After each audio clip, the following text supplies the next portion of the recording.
Just a brief follow-up video here on how the Lorentz Boost Factors are derived in the Subspace Mechanics.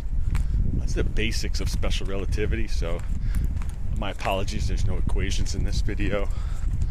We're just going to go over how it emerges. And the basic question we ask in special relativity is, what is distance?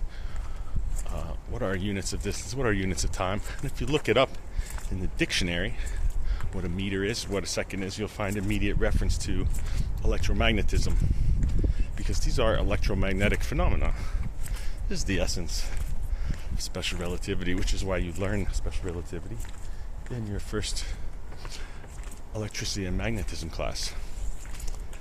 And in the subspace mechanics version, we're modeling space as a gas, a fluid of gyrons, roughly 10 to the 90 in a cubic centimeter of empty space.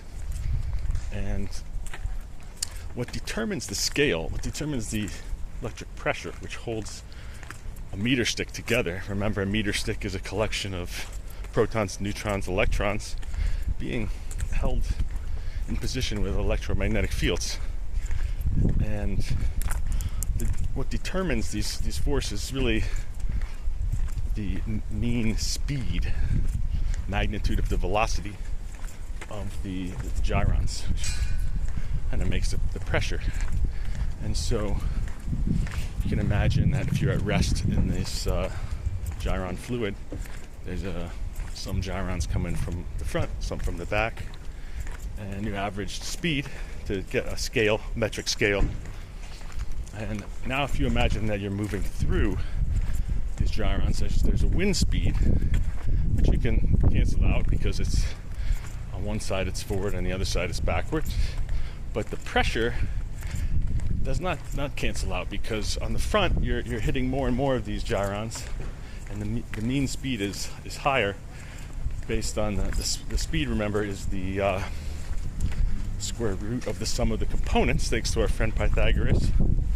And so another friend of mine actually told us something about this. He hangs out here in the park. Say hello to him. And thanks, buddy. You'll see that if you calculate the mean speed of these gyrons as you're moving through them, it will be a little bit higher, because the ones in the front are moving more, and you care about the square of that component in terms of calculating the pressure or the mean speed. And so you come up with a boost factor, which means basically that your meter stick is going to be a little bit smaller because of this pressure while you're moving through this subspace. And that factor is exactly the relativistic contraction. It leads to length contraction, and it leads to time dilation because of your motion through this sea of gyrons. And I can't show you the math in this video, but that gives you an idea of how special relativity is derived from the subspace mechanics.